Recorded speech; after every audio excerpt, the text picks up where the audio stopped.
Assalamualaikum warahmatullahi wabarakatuh. Perkenalkan, kami dari kelompok 4 akan mempresentasikan materi yang telah kami buat terkait telaah kehidupan agama Katolik di sosial, ekonomi, dan politik. Jangan kemana-mana, tetap tonton video kita dari awal sampai akhir. Semoga bermanfaat. Pertama adalah kekuatan sosial, politik, ekonomi di dunia. Nah, dari segi sosial, dahulu kala di daerah Palestina, yaitu tempat kelahiran dari Yesus sendiri, diceritakan bahwa terdapat beberapa kasta. Jadi ada kasta menengah, ada kasta bawah, ada kasta tertinggi. Jadi itu dibagi menjadi 3 kasta. Akibat dari perbedaan kasta tersebut menimbulkan beberapa problematika seperti diskriminasi rasional atau perbedaan kasta. Terlihat jelas ya kalau perbedaan kasta.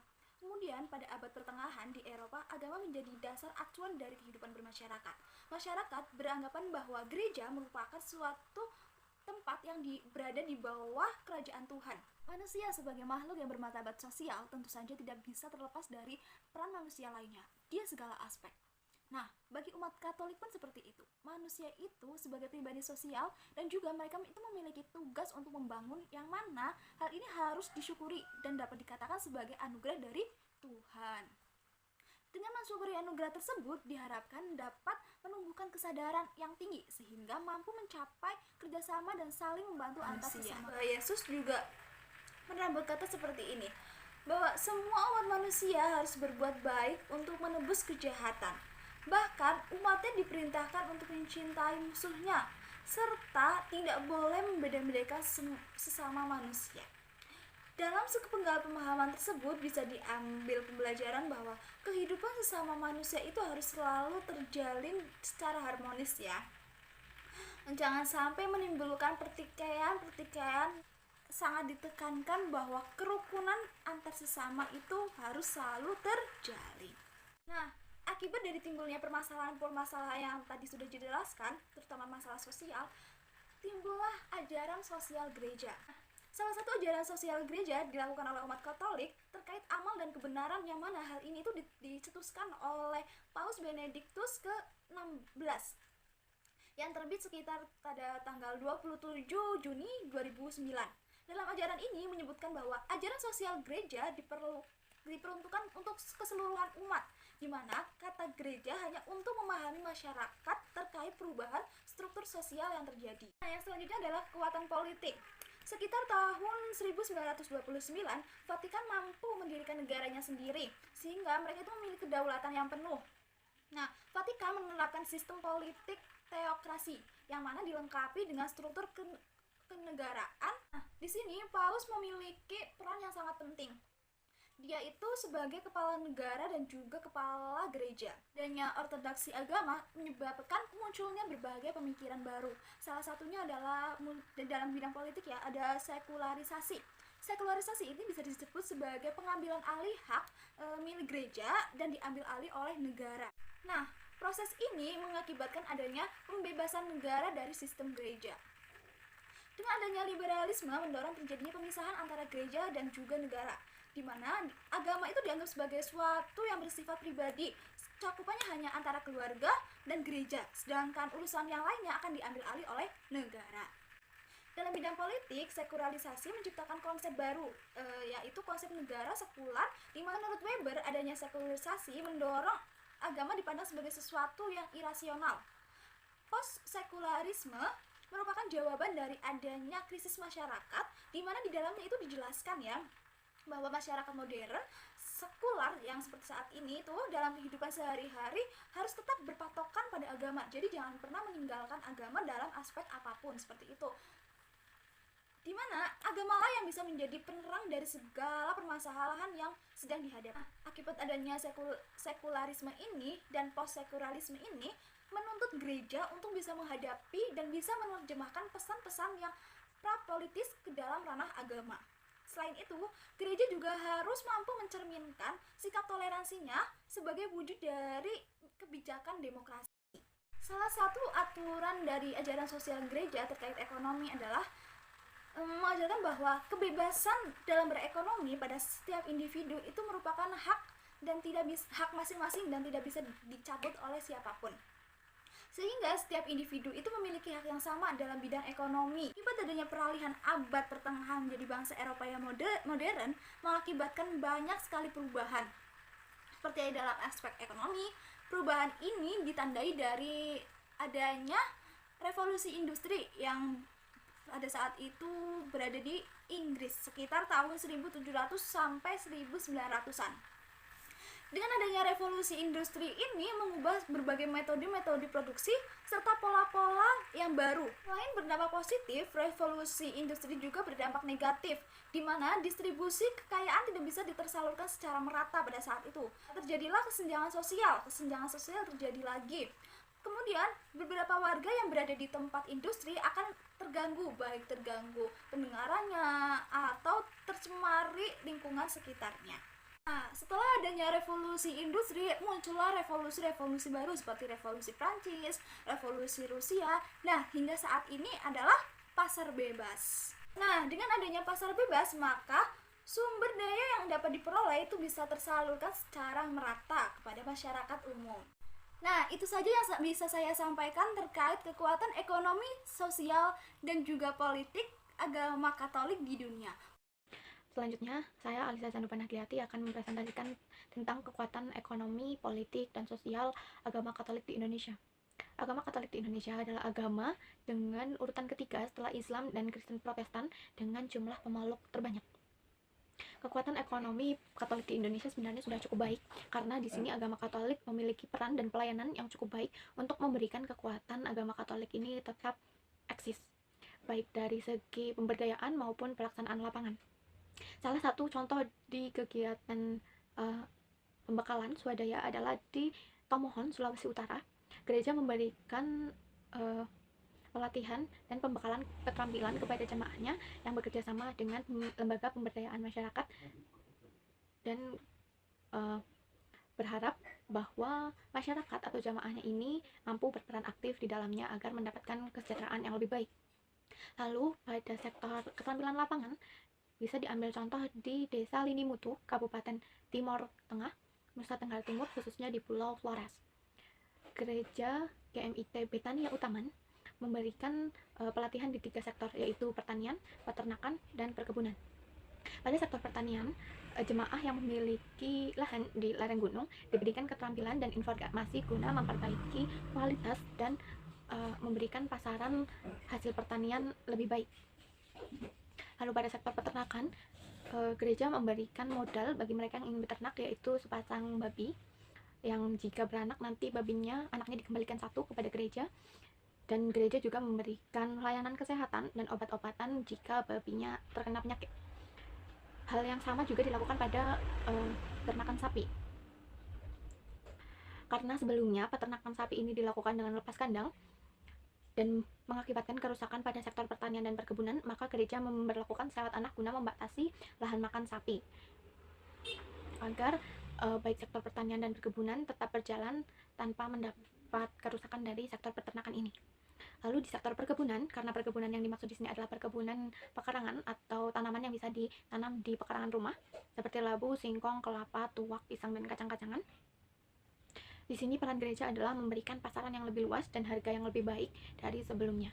Dapat dikatakan bahwa kekuatan ekonomi Katolik ini cukup baik dan memberikan kenyamanan bagi jamaahnya untuk terus mengikuti agama mereka. Yang kedua adalah kekuatan politik di Indonesia. Kekuatan politik Katolik di Indonesia sudah ditanamkan dari dulu. Karena dalam agama politik ada kalimat gereja juga mengharapkan kedamaian dan membangun manusia secara utuh. Jadi tujuan agama dengan negara ini memiliki kesamaan, yaitu masyarakatnya menjadi sejahtera, damai, dan utuh. Beberapa peran yang dilakukan agama Katolik pada masa kemerdekaan adalah pada Sumpah Pemuda pada tahun 1928, sidang pertama dilakukan di Gedung Mahasiswa Katolik Batavia. Yang kedua adalah pada masa perumusan Pancasila, Insinyur Soekarno melakukan peziarahan batin yang ditemani oleh para imam ND Nusa Tenggara Timur. Lalu pada masa revolusi pada tahun 1945, gereja-gereja merupakan tempat perlindungan bagi para gerilyawan berperang.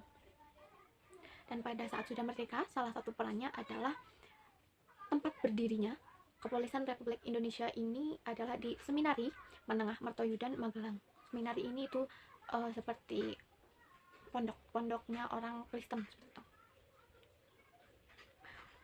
Lalu pada masa perintisan kemerdekaan Indonesia kan tadi ada menemani Insinyur Soekarno persiaran batin.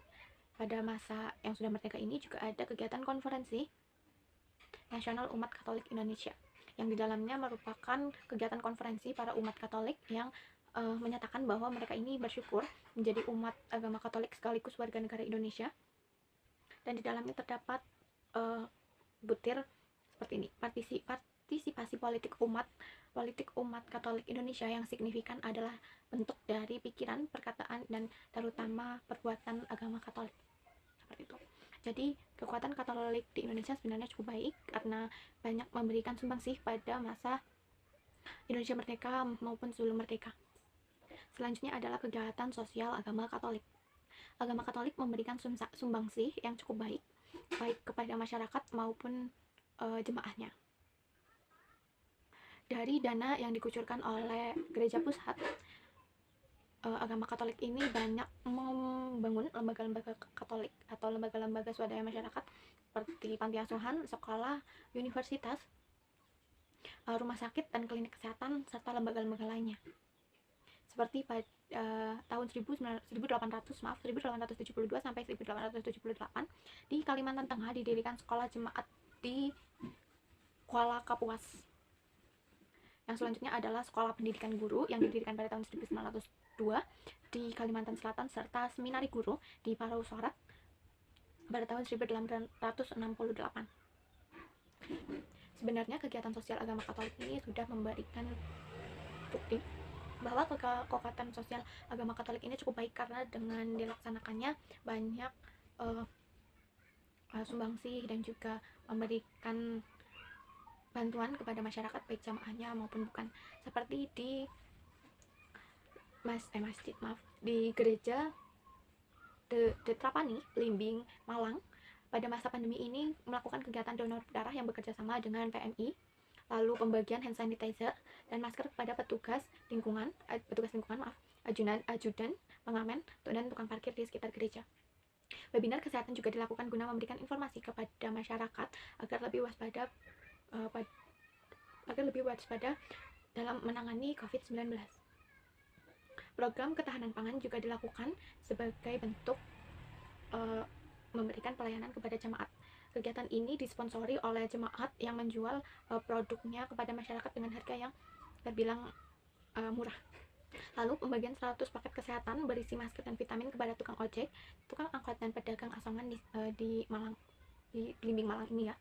Lalu yaitu pembagian paket sembako pada 36 supir angkot dan 27 driver online di sekitar gereja The Trapani Blimbing Malang ini. Jadi demikian yang dapat saya paparkan hasil dari riset saya. Ya, saya Ameliatul Fitriah, NIM 187402093, akan menjelaskan tentang kekuatan sosial, ekonomi, politik, agama Katolik di Kabupaten Banyumas. Yang pertama, kekuatan sosial agama Katolik di Kabupaten Banyumas. Dalam kegiatan sosial, diantaranya yang dilaksanakan yaitu kegiatan-kegiatan gerejani dan kegiatan sosial kemasyarakatan yang diharapkan mampu memupuk persaudaraan baik sesama umat beragama maupun umat beragama lain. Dalam kegiatan gerejani, yaitu keikutsertaan dan keterlibatan umat dalam kegiatan pengembangan gereja, stasi, lingkungan, dan masyarakat. Kegiatan-kegiatan gerejani yang dilaksanakan di umat stasi adalah sosialisasi bahan pendalaman iman prapaskah, pelaksanaan pendalaman iman di lingkungan atau blok, doa rosario, misa Jumat pertama, sosialisasi pendalaman bulan kitab suci, pelaksanaan pendalaman kitab suci di lingkungan atau blok, KOR, dan pertemuan pengurus stasi. Kegiatan sosial masyarakat yang lain diantaranya aksi sosial, keterlibatan dalam kepengurusan RT, kemudian terlibat dalam peringatan HUT RI dan donor darah. Kemudian dari hasil wawancara dengan Romo Parjono di Gereja Katedral Kristus Raja Purwokerto, bahwasanya kegiatan sosial masyarakat dibagi menjadi 4 bidang, yaitu yang pertama bidang pendidikan, Dalam ajaran-ajaran gereja tentang pendidikan Kristiani yang dapat masuk ke dalam pendidikan kerohanian di sekolah-sekolah Katolik, yaitu yang kedua, adanya beasiswa untuk orang-orang yang membutuhkan di sekolah Katolik.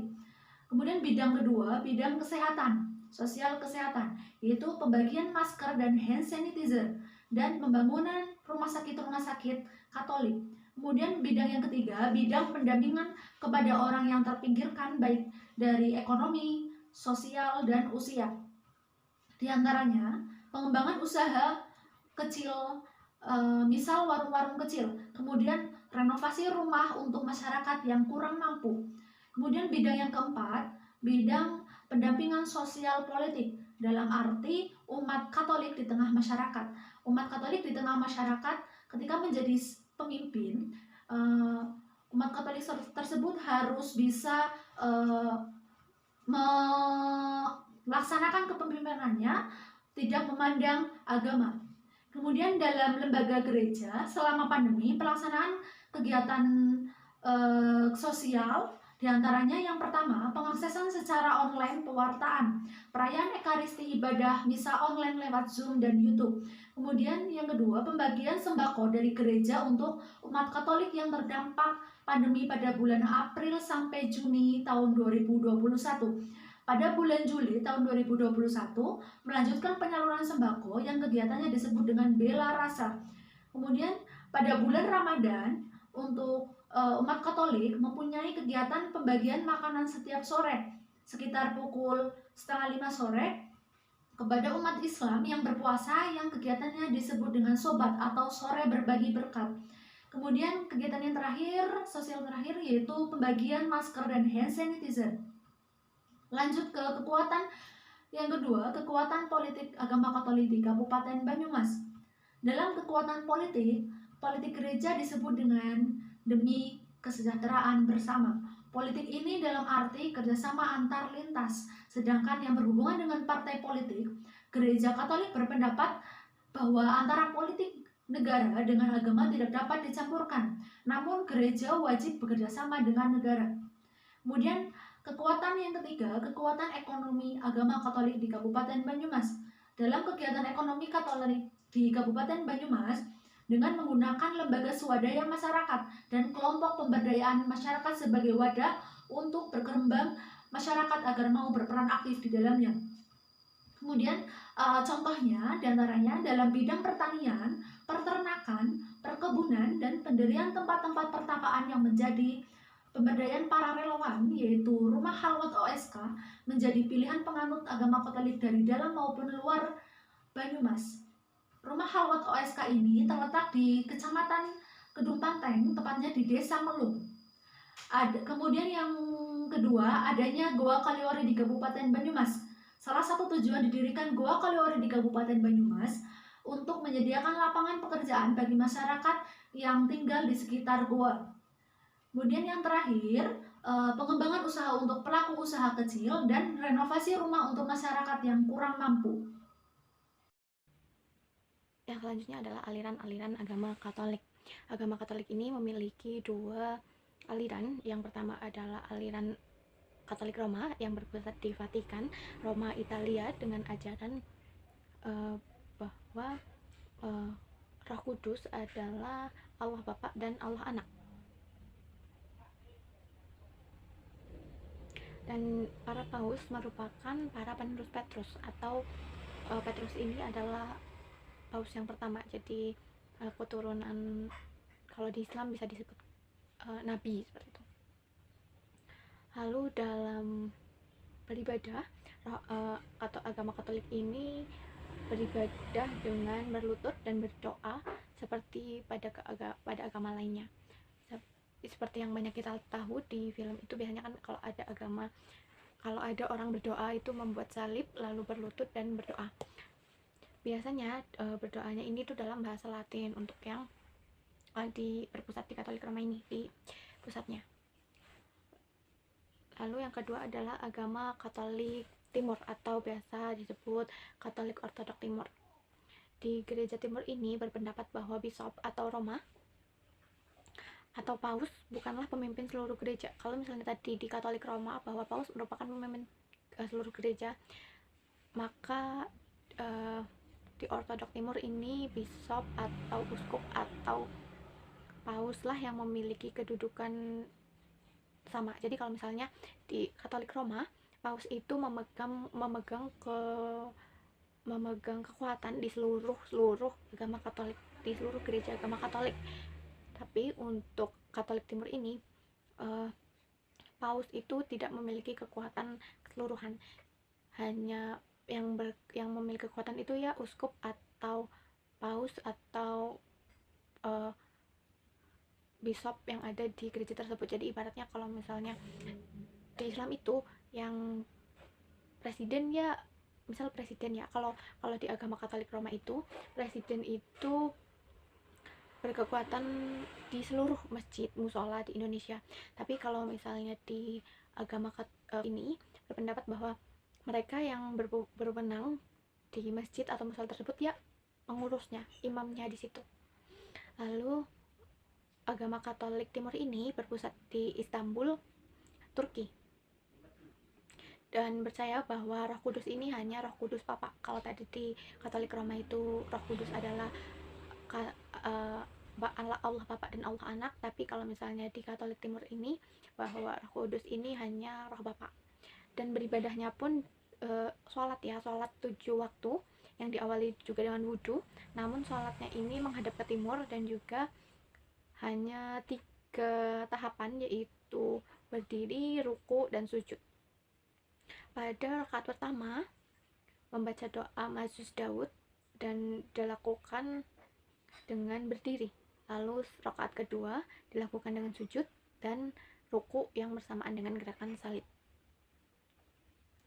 Jadi bisa disimpulkan perbedaannya. Yang pertama adalah kalau misalnya Roma itu di Roma, kalau yang Ortodok itu di Turki.